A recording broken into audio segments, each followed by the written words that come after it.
तो चलिए आइए अब हम लोग देखते हैं मीनिंग ऑफ ग्लोबलाइजेशन। ग्लोबलाइजेशन को हिंदी में कहते हैं वैश्वीकरण। वैश्वीकरण का अर्थ, nowadays the world globalisation is commonly used. आजकल वैश्वीकरण शब्द का सामान्य रूप से प्रयोग किया जाता है। द रीजन इज ऑब्वियस, कारण स्पष्ट है। Today television and internet and mobile phones become easily available.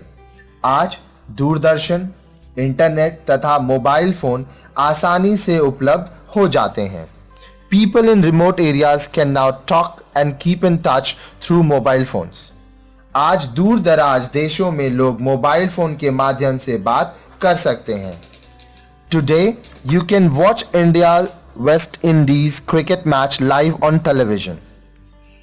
आज आप भारत और वेस्ट इंडीज के क्रिकेट मैच का सीधा प्रसारण दूरदर्शन पर देख सकते हैं।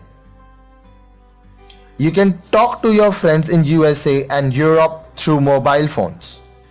आप USA में अपने मित्र से या यूरोप में मोबाइल फोन से बात कर सकते हैं। There is no need of sending letters if you want to say something in detail.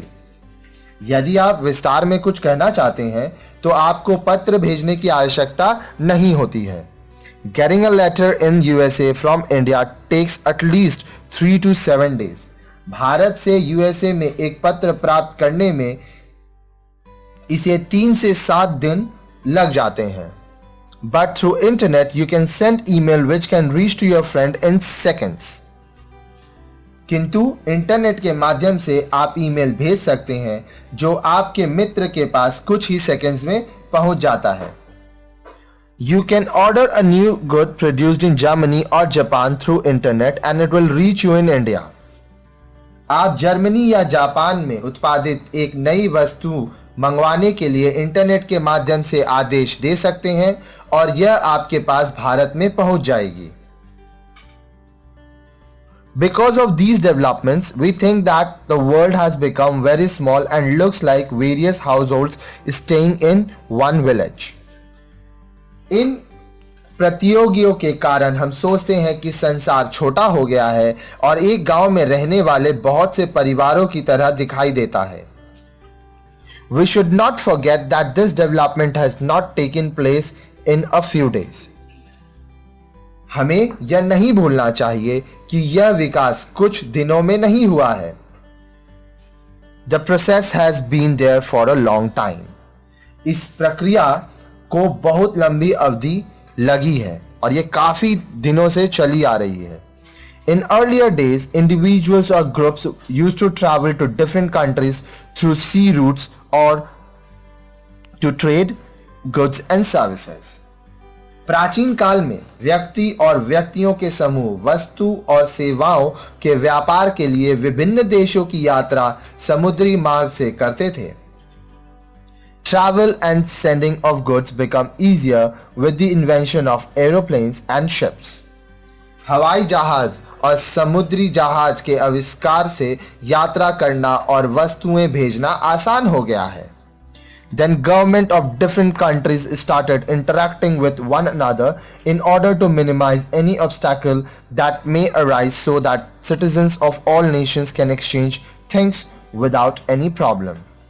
अब विभिन्न देशों की सरकारों ने आपस में संपर्क स्थापित करना प्रारंभ कर दिया है जिससे आने वाली बाधाओं को कम से कम किया जा सके और सभी राष्ट्रों के नागरिक वस्तुओं का विनिमय बिना किसी समस्या के कर सके। विनिमय करना मतलब एक्सचेंज करना। Technological and scientific developments in the field of transport and communication that you see today have made the process of interaction among citizens of different countries easier now. तकनीकी और वैज्ञानिक उन्नति के कारण परिवहन और संचार के साधनों ने, जैसा कि आप आज देखते हो, विभिन्न देशों के नागरिकों में संपर्क की प्रक्रिया को अब आसान बना दिया है। So we are no longer separate in the world even if we are living separately in different places in different countries. इसलिए अब हम विश्व में अलग अलग नहीं हैं, यद्यपि हम विभिन्न देशों के अलग अलग स्थानों पर अलग अलग रह रहे हैं। Rather, people have come closer to each other through trade, transport and communication system.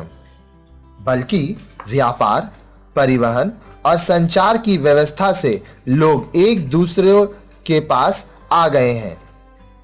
People can consume both domestic and foreign goods, go to foreign countries to do jobs and exchange ideas with foreign citizens, export goods and services to different countries. लोग घरेलू और विदेशी दोनों प्रकार की वस्तुओं का उपभोग कर सकते हैं.